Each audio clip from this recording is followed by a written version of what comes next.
ओम शांति। 29 जून 2026 के बाबा के मधुर महावाक्य।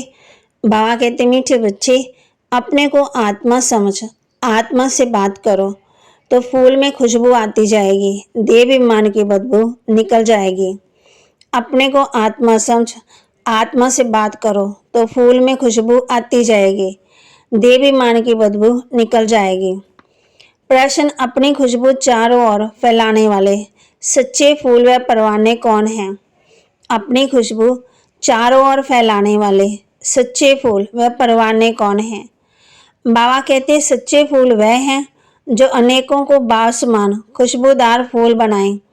श्रीमत पर चल, क्षमा पर जल मरने वाले, अर्थात पूरा पूरा बलिहार जाने वाले, जीते जी मरने वाले सच्चे सच्चे परवानों की व ऐसे फूलों की खुशबू स्वतः ही चारों ओर फैलती है। गीत महफिल में जल उठी क्षमा, किसके लिए? परवाने के लिए। ओम शांति। जैसे परवानों ने गीत सुना, परवाने को हो या फूल को हो, बात एक ही है। बच्चे समझते हैं हम सतयुग सचमुच परवाने बने हैं, या फिर फेरी पहने कर चले जाते हैं, क्षमा को भूल जाते हैं। हर एक को अपने दिल से पूछना है कि हम कहाँ तक फूल बने हैं और ज्ञान की खुशबू फैलाते हैं। अपने जैसा फूल किसी को बनाया है, ये तो बच्चे जानते हैं। ज्ञान का सागर बाप है, उनकी कितनी खुशबू है। जो अच्छे फूल परवाने हैं, उनकी जरूर अच्छी खुशबू आएगी, वह सदा खुश रहेंगे। औरों को भी आसमान फूल व परवाने बनाएंगे। बाप कहते, फूल नहीं तो कली के बनाएंगे, पूरे परवाने वह जो जीते जी मरते हैं, बलि चढ़ते हैं अथवा ईश्वरीय औलाद बनते हैं। कोई साहूकार किसी गरीब के बच्चे को गोद में लेते हैं तो बच्चों को उस साहूकार की गोद में आने के से फिर वही माँ बाप याद आते रहते हैं और गरीब की याद भूल जाएगी। जानते हैं कि हमारे माँ बाप गरीब हैं, परंतु याद साहूकार माँ बाप को ही करेंगे जिससे धन मिलता है। साधु सन्यासी आदि हैं, वे साधना करते हैं, मुक्ति धाम में जाएं, सब मुक्ति के लिए पुरुषार्थ करते हैं, परंतु मुक्ति का अर्थ नहीं समझते। कोई कहते हैं ज्योति जो समाएंगे, कोई समझते हैं पार निर्वाण धाम जाते हैं। निर्वाण धाम में जाने की ज्योति में समाना या मिल जाना नहीं कहा जाता। तुम समझती हो हम दूर देश के रहने वाले हैं, इस गंदी दुनिया में रहकर क्या करेंगे। बच्चों को समझाया है, जब कोई को से मिलो तो ये समझाना पड़े कि ये बना बनाया ड्रामा है, सतयुग रेता फिर संगम युग। ये भी समझाया है कि सतयुग की बात रेता का संगम होगा, फिर युग फिरता और कलप फिरता। बाप जुगे जुगे नहीं आते जैसे मनुष्य समझते हैं। बाप कहते हैं जब सब तमो प्रधान बन जाते हैं, कलयुग का अंत होता है, उस कलप के संगम पर आता हूँ। युग पूरा होता है तो कलाएं कम होती, ये तो जब पूरा ग्रहण लग जाता तब मैं आता हूँ, मैं युगे युगे नहीं आता हूँ। ये बाप बैठ परवानों को समझाते हैं। परवानों में भी नंबरवार है, कोई तो जल मरते, कोई फेरी पहन के चले जाते। श्रीमत पर तुम ही चलते हो, चल सकते हो। अगर कहाँ भी श्रीमत पर ना चले तो माया पिछाड़ती रहेगी। श्रीमत पर बहुत ध्यान है।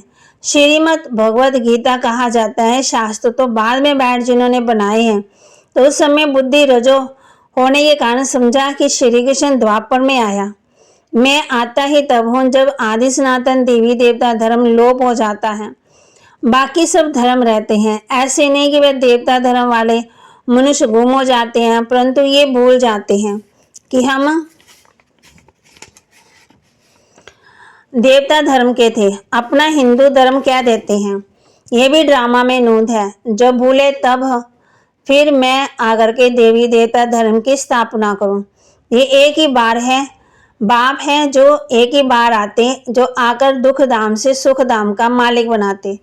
तुम कहेंगे अभी हम नरक के मालिक हैं, दुनिया को तमो प्रधान बढ़ना ही है, सब पतित हैं, तब तो पावन के आगे जाकर नमस्ते करते हैं। अब बाप कहते हैं श्रीमत पर चलो, जन्म जन्मांतर का बोझ सिर पर बहुत है, नहीं तो त्राही त्राही करना पड़ेगा। वह तो समझते हैं आत्मा निर्लेप है, परंतु नहीं, आत्मा ही सुख दुख देखती है, ये कोई समझते नहीं। बाबा बार बार समझाते हैं, मंजिल बहुत भारी है। इस समय तुम पुरुषार्थ करते हो जबकि दुखी हो, जानते हो सतयुग में हम बहुत सुखी रहेंगे, वहाँ यहाँ ये पता ही नहीं रहेगा कि हमको फिर दुख धाम में जाना है। हम सुख में कैसे आए, कितने जन्म लेंगे, कुछ भी नहीं जानते। अभी तुम जानते हो तो ऊंच कौन ठहरे। तुम ईश्वर की औलाद होने के कारण जैसे ईश्वर नॉलेजफुल है, ऐसे तुम भी नॉलेजफुल ठहरे। अभी तुम ईश्वरीय औलाद हो, परंतु नंबर 1 कोई तो बड़े मस्त है, समझते हैं। हम बाबा की मत पर चलते रहते हैं, जितना मत पर चलेंगे उतना श्रेष्ठ बनेंगे। बाबा सम्मुख बैठ बच्चों को समझाते हैं, बच्चे देह विमान छोड़ दो, देही विमानी बनो, निरंतर याद करो बाबा तो सदा है ही सुखदाता। ऐसे नहीं कि दुख भी बाप ही देते हैं, बाप कभी बच्चों को दुख नहीं देंगे। बच्चे अपनी उल्टी चलन से दुख पाते हैं, बाप दुख नहीं दे सकते। कहते हैं हे भगवान बच्चा दो तो कुल की वृद्धि हो पाएगा। बच्चे तो बहुत प्यार करते हैं, बाकी दुख अपने कर्मों का ही पाते हैं। अब बाप तुम बच्चों को बहुत सुखी बनाते हैं, कहते हैं श्रीमत पर चलो, आश्रीमत पर चलने से तुम दुख पाते हो। बच्चे बाप अथवा टीचर अथवा बड़ों की आज्ञा ना मानने से दुखी होते हैं, दुखदायी खुद बनते हैं, माया के बन पड़ते हैं। ईश्वर की मत अब ही तुमको मिलती है। ईश्वरीय मत की रिजल्ट 21 जन्म चलती है, फिर आधा कल्प माया की मत पर चलते ईश्वर एक ही बार आकर के मत देते हैं। माया तो आधा कल्प से मत देती ही रहती है, बाप एक ही बार मत देते हैं। माया की मत पर चलते 100% दुर्भाग्यशाली बन पड़े हैं। जो अच्छे अच्छे फूल हैं वह उस खुशी में सदा मस्त रहेंगे। नंबरवार है ना, परवाने कोई तो बाप के बन श्रीमत पर चल पड़ते। गरीब ही अपना पोता मेल लिखते हैं, शाहूकार को तो डर रहता है कि कहाँ हमारे पैसे न ले जाएं। शाहूकारों के लिए बड़ा मुश्किल है। बाप कहते हैं मैं गरीब निवास हूँ, दान भी हमेशा गरीबों को ही दिया जाता। सुदामा की बात है ना, चावल चिपटी ले, उनको महल मिल दे दिए। तुम तो गरीब हो, समझो कोई के पास 20-50 रुपये हैं, उनमें भी 20-25 पैसे दे देते हैं। शाहूकार 50,000 दे तो भी इक्वल हो जाता, इसलिए गरीब निवास नाम गाया हुआ है। शाहूकार लोग भी कहते हैं हमको फुर्सत नहीं मिलती क्योंकि पूरा निश्चय नहीं है। तुम गरीब हो, गरीबों को बाबा कहती गरीबों को धन मिलने से खुशी होती। बाबा ने समझाया यहाँ के गरीब वहाँ शाहूकार बन जाते और यहाँ की शाहूकार वहाँ गरीब बन जाते। कई कहते हम यज्ञ का ख्याल रखें, वह परिवार का ख्याल रखें। बाबा कहते तुम अपने परिवार की बहुत अच्छी संभाल करो। अच्छा है जो तुम इस समय गरीब हो, शाहूकार होते तो बाप से पूरा वर्षा ले नहीं सकते।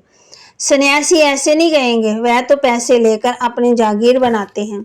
बाप कहते शिव बाबा थोड़ी बनाएंगे, शिव बाबा तो निराकारी। ये मकान आदि सब तुम बच्चों ने अपने लिए ही बनाए हैं, ये किसकी जागीरी नहीं है, ये तो टेम्पररी, क्योंकि अंत समय बच्चों को यहाँ आकर ही रहना है। हमारा यादगार भी यहाँ ही है, जो पीछे यहाँ आकर विश्राम लेंगे, बाप के पास भागेंगे, वह तो निशानी देखना। बाप कहते योग युक्त होंगे, उन्हों को ही मदद मिलेगी जो योग युक्त होंगे। बाप की बहुत मदद मिलती, तुमको तो यहाँ बैठ विनाश देखना है। जैसे शुरू में बाबा ने तुम बच्चों को बहलाया, फिर अंत में बहलाने शुरू करेंगे, बहुत प्यार करेंगे, जैसे वैकुंठ में बैठे हैं, बहुत नज़दीक होते जाएंगे।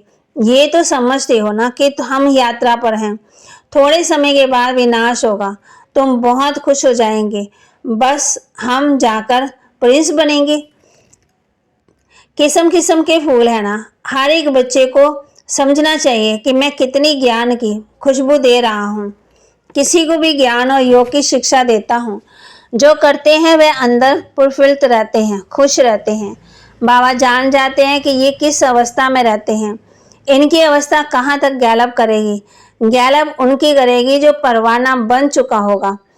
बाबा समझाते माया के तूफान तो बहुत आएंगे, उनमें अपने को बचाना है। कभी ये राजयोग परमपिता परमात्मा आकर के सिखाते हैं। परमात्मा अगर आत्मा को समझाते हैं, आत्मा को ज्ञान है, तो आत्मा अपने इस ब्रदर को आत्मा को समझाती है ना।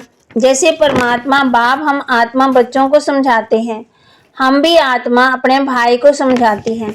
बाबा हमको सिखलाते हैं, हम फिर इन आत्माओं को समझाता हूँ, परंतु ये आत्मापन का निश्चय ना होने कारण अपने को मनुष्य को ही समझाते हैं। मैं परमात्मा, तुम आत्मा से बात करता हूँ, तुम आत्मा को सुनाते हैं। ऐसे तुम देही अभिमानी होकर किसी को समझाएंगे तो वह झट तीर जाएगा। अगर खुद ही देही अभिमानी नहीं रह सकते तो धारणा करा नहीं सकते। ये बड़ी ऊंची मंजिल है। बुद्धि में ये रहना चाहिए कि हम इन कर्म इंद्रियों से सुनते सुनाते बाप कहते हैं हम आत्मा माना बच्चों से बात करते। बाबा का फरमान है अशरीरी आए अशरीरी जाओ, देह अभिमान छोड़ो, मेरे को याद करो। ये बुद्धि से आना चाहिए। हम आत्मा से बात करता हूँ, शरीर से नहीं। बल फीमेल उनको भी आत्मा से बात करते हैं। तुम बच्चे समझते हो हम बाबा के तो बन गए, परंतु नहीं, इसमें बड़ी सूक्ष्म बुद्धि चलती है। मैं आत्मा हूँ, मैं इनकी आत्मा को समझाता हूँ, ये हमारा भाई है, इनको रास्ता बताना है। आत्मा समझ रही है, ऐसे समझो तब आत्मा को तीर लगे। देह को देखकर सुनाते हो तो आत्मा सुनती नहीं है।